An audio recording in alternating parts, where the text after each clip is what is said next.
네, 안녕하세요. 반갑습니다. 한우 대표요. 류태영입니다. 자, 우리 오랜만에 영상 찍습니다. 아, 그런가요? 네, 요즘에 우리나라 증시가 너무 재미없어가지고, 매주 대선테마 좀 올라가고. 근데 최근에 이제 좀 시장에 좀 변화가 좀 감지되는 것 같아가지고, 네. 어떤 변화죠? 좀 갑자기, 우리가 이제 시장을 분류하지 않습니까? 네. 우량주와 잡주로. 우량주와 잡주. 네. 얼마 전까지만 하더라도 시장이 이제 잡주들을 오래 강세였잖아요. 테마주들. 지금 시장이 완전히 바뀌고 있습니다. 소위 말해서 펀더멘탈이 안 되는 종목들이 움직이다가, 네. 최근에 조금 이제 거기 변화가 온다. 그렇죠. 네. 그래서 이걸 좀 이유를 좀 알아야 될 것 같고, 그러니까 최근에 이제 가장 예전부터 말씀드렸던 게 그거잖아요. 상법 개정. 그렇죠. 예. 그동안에 이제 밸류 프로그램이 있었는데, 이거는 이제 좀 강압적이지 않다. 너무 그때 말씀드렸잖아요. 기업 자율에 맡기는 거. 너무 말짱 도루묵이죠. 그렇죠. 그래서 좀 주춤해져 있었는데, 최근에 이제 우리나라가 이제 MSCI 선진국 지수에 편입되냐 마냐, 예, 그거 편입되게 되면 이제 저평가를 해소시켜야 되잖아요. 그렇죠. 지금 선진국의 평균 퍼가 20배? 아, 정도고요. 신흥국 지수가 14배. 14배. 우리나라가 12배. 너무. 예, 저평가되어 너무 있잖아요. 저평가돼 있죠. 그래서 이걸 이제 어떻게 되면 디스카운트를 해소하겠다. 예, 그래서 상법 개정 얘기들이 계속 나오고 있는 상황입니다. 그게 뭔가요? 상법 개정이. 일단 뭐 기본적으로 상법 개정이라는 게 우리가 여러 가지 내용들이 다 있지만 네. 본질적으로 따져보면 결국 우리가 소액 주주들 그러니까 네. 일반 주주들의 어떤 그런 주주 권리를 강화시킨다라는 그런 측면이 굉장히 네. 강하죠. 그 안에 내용들을 보면 그 안에 내용들이 뭐 세부적으로 다 내용들이 많지 않습니까? 네, 일단 이게 좀 애매하잖아요. 충실 의무. 충실 의무. 이 대상을 기존에는 기업 우선이었다. 그렇죠. 근데 이게 이제 주주에게로 확대된다. 이사들에게 충실 의무를 주는 것 자체를 과거에는 보면 사실은 거의 뭐 대주주들의 지배 그렇죠. 네. 어떤 그런 부분들을 강화시키는 그런 측면이 사실 본인들이 월급 주는 거니까. 그렇죠. 그러니까 뭐 네. 거기에 대해서 뭐 이사들이 회사에 반하는 그런 부분을 할 수가 없지 않습니까? 네. 근데 따지고 보면은 그러다 보니까 그동안 이런 주주들 일반 주주들하고 어떤 이해 충돌이 너무 많았죠. 이건 잘못됐다. 자기들이 마음대로 유상주자하고 이런 경우도 많잖아요. 네, 너무 많죠. 그래서 좀 미국 같은 경우는 이제 이런 것들이 되게 잘 되지 않습니까? 미국은 이런 거 잘 돼 있는 게 아니라 거의 뭐 이런 위주로 돼 있는 우리 같이 이렇게 뭐 상법 개정이니 어쩌니 이런 걸 논의할 이유가 없어요. 그렇죠. 어차피 그들 기업 문화는 상장 기업들의 기업 문화는 당연히 이런 주주들의 어떤 가치를 최우선해야 된다는 것 당연히 단적인 예로 사실 우리 같은 경우는 그렇게 하지 않지만 걔네들은 일단 자사주를 매입한다는 게 뭐겠습니까? 당연히 자사주를 소각하는 그렇죠. 거예요. 네, 맞죠. 그거는 당연시 되어 있는데 우리 네. 같은 경우는 그렇지 않잖아요. 지분이죠. 우리나라는 이제 경영권 확보를 위해서. 맞죠. 자사주를 매입해놨다가 그것을 다시 자신들의 어떤 지배구조 강화를 위해서 활용한다든지 그런 경우가 너무 비일비재하기 때문에 네. 이게 이제 상법 개정한다고 하니까 당연히 누가 반하겠습니까?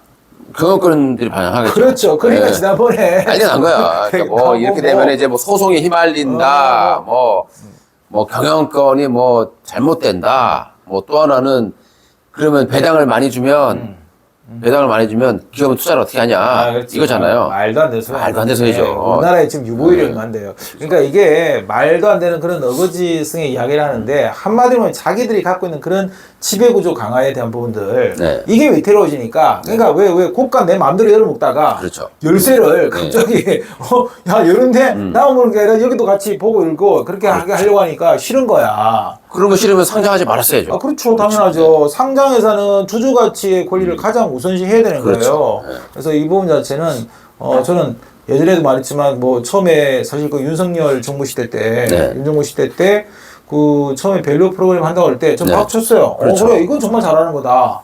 그런데 용두상이 됐잖아. 네. 또 그러면 뭡니까? 아니 강압적이지 않다는 거죠. 기업 자유를 맡기는데 누가 그러면 그동안 지들이 고가 내고 열쇠 내고 하는데 흉내만 내는 거지. 열까 말까 흉내만 내다가 넘어가는 거죠. 그 다음에 이제 요거 하나 있고, 그 다음에 나오는 내용이 이제 배당. 그러니까 배당 확대잖아요. 네. 근데 저도 생각을 해봤습니다.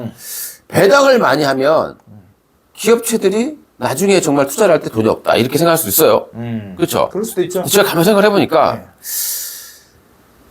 배당을 하지 않으면 안 되게 만들어 놓으면 그 배당을 해야 되죠. 번 돈을. 그렇죠. 그럼 배당 많이 안 하려면 어떻게 돼요? 투자를 많이 해야 됩니다. 그렇죠.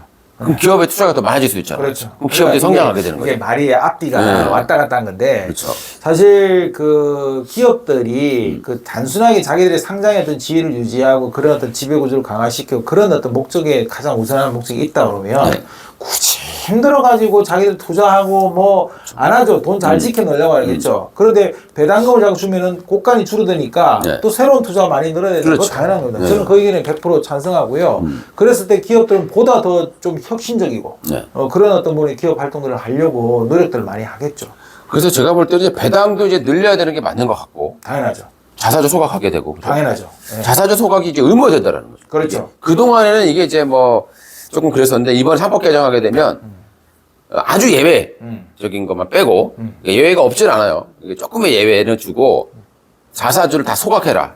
거의 강압적으로다가. 100%다 소각하지는 않겠지만 그렇죠. 자사주를 네. 많이 보유하고 있는 쪽 같은 경우는 소각을 해야 되는 의무화가 될 수밖에 없는데 네. 그래서 사실 정권주들이 많이 올랐잖아요. 그렇죠. 네, 그 이게 정권주들. 자사주를 많이 갖고 있는 기업들의 특징이 있습니다. 네. 어떤 특징이냐면요.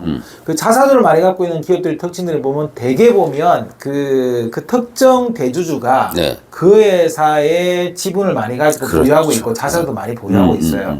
그러니까 정권업종들이 되게 보면은 특정인들이 그거를 지배를 가지고 있는 그런 구조지 어떤 뭐 여러 가지 지분이 구조 나눠져 있고 이런 어떤 구조들이 잘 아니에요. 그렇죠. 예. 그러다 보니까 이제 자산을 많이 들고 있을 수밖에 없잖아요. 근데 그걸 소각하라. 그렇죠. 그러니까 정권주가 주가가 많이 올라갈 수밖에 없죠. 소각하게 되면 이제 밥그릇이 더 커지는 거잖아요. 우리가 가지고 있는 밥그릇이 커지는 거예요. 주주들의 밥그릇이.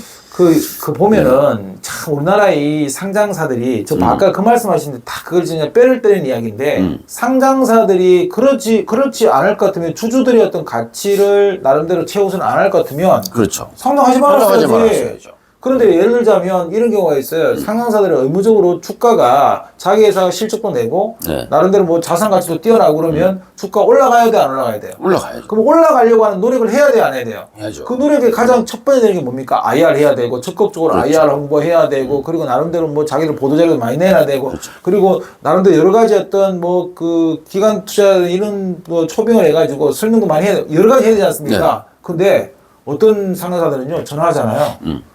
전화 안 받습니다. 귀찮아요? 아니 전화를 안 받는 건 또 둘째치고 그 다음에 회사가 내용이 이런 게 좋은 거 회사 가치가 괜찮고 실적도 좋은 것 같은데 우리가 그 회사를 한번 탐방하면 들어가 보려고 합니다. 이러잖아요. 우리 탐방 필요 없습니다. 그런 회사는 어떻게 해야 되죠?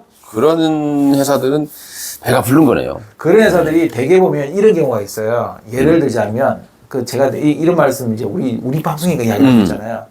예를 들자면 왜 이런 경우 있지 않습니까? 자 이제 오너가 이제 딱 경영을 하다 지분도 많아. 네. 나이가 됐어요. 근데 이제 이사한테 넘기고 싶겠죠. 넘겨야죠. 그럼 넘기면 회사의 주가가 올라간 게 좋아요, 내려간 게 좋아요. 떨어져야지. 그렇죠. 세금 안 내지. 그렇죠. 근데 그것도 지금 막으려고 하는 거잖아요. 그러니까 그 이런 어떤 편법들을 부려가지고 그러니까 회사에 오지 마라 뭐 하라다가 다 정리시켜 놓고 나서 그 다음에 싸게 주고 나서 그 다음 주가가 이제 올라가면 그 이제 이세에 대한 어떤 이익으로 갈 수 있는 그런 걸 주는데 이런 거를 이제는 많이 타파해야 되죠. 그렇죠. 이 경영인들은 굉장히 싫어할 만한 내용이에요. 이거. 아 싫어하죠. 네, 아주. 아까 이제 고가 열쇠를 지금. 고가 열쇠를 근데 그렇게 돼야 돼요. 왜냐하면 미국 같은 경우 선진국들 보게 되면 이제 거의 다 분리돼 있잖아요. 네. 소유와 경영이. 그게 거의 한 사람에 돼 있는 게 뭐 테슬라.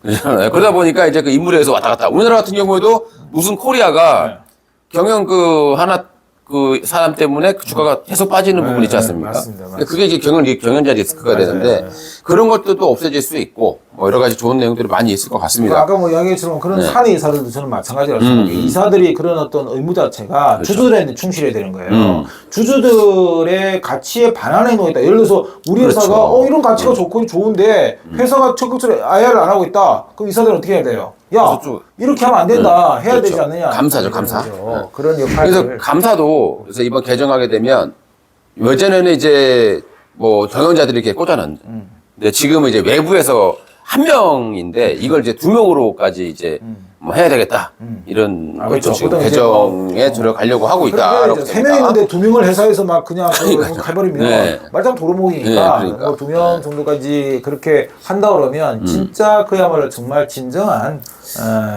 이 상장사의 어떤 환골탈태가 또 이루어지지 않을까. 이번에 MSCI에 편입이 되고 관찰 대상국에 거기에다가 이제 이것까지 잘 재면은 진짜로 우리나라 지수가 5천을 갈까요? 갑니다. 가요? 저는 100% 확신합니다. 이것만 잘 되면 갈 수 있다. 100% 갑니다. 지금 현재 대한민국의 그 왜 우리가 흔히 말하면 저 PBR 종목들 있잖아요. 네. 저 PBR 종목들을 따지면 예를 들자면 저 PBR 종목들이 귀해야 되는데 네. 너무 많아요. 네, 많아요. PBR만 낮은 거 따지면 아마 1000종목 정도 될걸요. 그렇죠. 네. 그런 종목들이 PBR이 낮다. 우리가 1배수 미만을 저 PBR이라고 하는데 거기에서도 보면 또 세부화 시켜가서 0.5배, 0.5배 낮으면 또 그래도 많아요. 그렇죠. 한 0.3배 하면 이제 조금 이제 많이 줄어드는 편인데 그만큼 대한민국이 일단 기본적으로 장부상의 청산 가치 대비해서 너무 저평가되어 있는 기업들이 많다. 그러면 그런 식으로 상장사를 운영해서 몇 년 했다? 그러면 난 전 그 말 동의합니다. 야, 니네들 그럴 것 같으면 다 청산해가지고 주주들한테 지금 가치 대비 3배니까 다 나눠주고 그렇죠. 니네들 비상장으로 넘어가라. 뭐는 의미가 있겠냐, 청산하지. 그렇죠. 그거는 진짜 제가 볼 때는 그 충실하지 않았다. 이렇게 생각합니다. 5천. 꿈의 지수인데. 어떤 게 일단은 아니냐. 뭐 시간이 좀 걸리겠습니다만은 이게 돼야죠. 일단 강압적으로 좀 되고 거기다가 이제 배당세.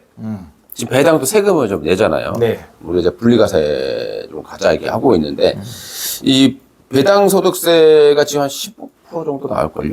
이거는 분리과세를 가야 돼요. 16% 정도 이렇게 좀 나오는데 이것도 아마 손볼 겁니다. 네, 이제 거의 이제 가지 않을까. 이게 지금 이제 종합과세로 들어가잖아요. 2천만 원 넘어가면.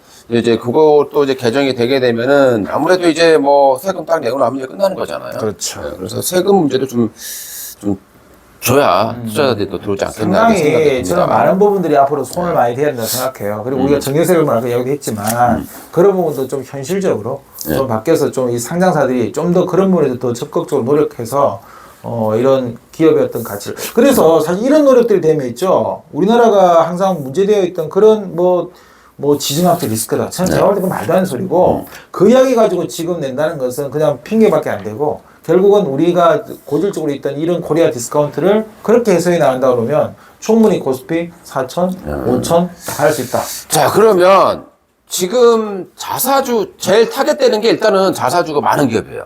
그렇죠. 아무래도 이제 소화를 하게 된다라고 하면 가장 좀 관심을 많이 받을 수 있는 섹터인데 제가 보니까 이제 자사주 많은 기업들을 보니까 일단 SK가 많고 현대차도 많았잖아요. 많죠. 현대차, SK.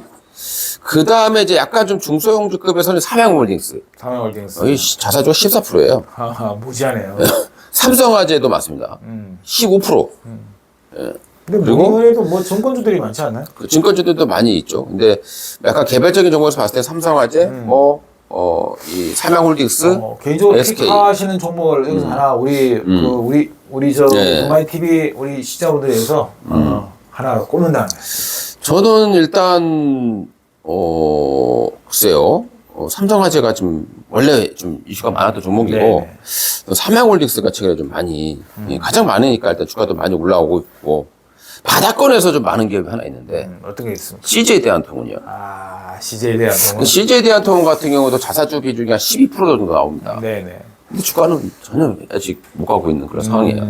그래서 그런 부분들도 밸류업이 나올지 한번 지켜봐야 될 것 같고, 혹시 뭐 있으십니까? 저는 뭐 개인적으로는 사실은 그 어떤 특정 종목 하나를 탁 집어서 생각하지는 않아요. 저는 그냥 웬만하면 지주사들, 지주사들 지금 LS, 좋죠. 지주사들이 많이 올랐죠. 두산. 뭐 최근에는 뭐 하나도 그냥 아주 불기둥을 그냥 쳐 올리고 있지 않습니까? 그렇게 무겁던 삼성물산도 올라오고 있고요. 네. 그래서 저는 효성도 좋죠. 맞죠. 그러니까 효성. 이렇게 우리가 생각을 해야 되는 게 저는 지주사들 중에 어떤 특정 종목을 탁 집어가고 요것만 하세요라고 저는 이야기 안 하고 싶어요. 근데 이렇게 말씀을 드릴게요. 지금 대한민국에 있는 지주사들 중에서 그야말로 자산가치 대비해서 너무나 저평가되어 있는 기업들이 그렇죠, 있고 지주사들. 여기에다가 그냥 그렇게 뽑지 마시고 거기에 앞서 이야기된 것처럼 자산을 좀 많이 보유하고 있다든지 근데 이 지주사 같은 경우는 자사주를 많이 갖고 있을 수밖에 없어요. 그게 이제 자기 경영권 보호하는 그렇죠. 부분이잖아요. 그죠? 거기다가 또 이제 한 가지 덧붙인다면 당연히 여기다가 이제 실적까지 조금 뒷받침된다 그러면 그런 지주사들을 중심으로 해가지고 여러분께서 지금 이제 막 많이 올라갔다고 생각하지만 절대 아니죠. 코스피가 4천, 5천을 가게 되면 결국 그 지주사 주가들이 어디까지 가겠습니까? 지주사들이 가장 많이 가겠죠. 그죠? 아무래도. 뭐 삼성전자와 현대차가 거기까지 끌고 올라가겠습니까? 그러지는 않다고 생각합니다. 특히 우리나라가 이제 앞으로 점점 더 원화 절상 압력을 더 받게 될 것이고 이런 상황의 어떤 조건이라고 그러면 우리 대한민국이 지금 수출주들이 뭐 어떤 시장을 드라이브를 걸어가 갈기는 그런 시대가 아니죠. 그래서 전에 우리 방송할 때 그런 이야기 했지 않습니까? 결국은 지금은 이제 색깔이 바뀐다. 주도했던 색깔이 바뀌기 때문에 이걸 우리 동말 TV에서 항상 캐치해드리니까 캐치해 가시면 좋아요. 지주사 주목해서 보자. 아직 오르지 않았던 종목들도 잘 찾아보시면 그 중에 또 옥보석이 예, 숨을 수 있다. 이렇게 좀 요약해 보도록 하겠습니다. 알겠습니다. 자, 오늘 우리 시장의 변화가 좀 나타나고 있는 것 같아가지고, 좀 긴급하게 영상 제작해드렸으니까 투자에 네, 도움 투자에 되셨으면 좋겠습니다. 많은 인사이트가 되기를 바라겠습니다. 감사합니다. 두 번째였습니다. 감사합니다.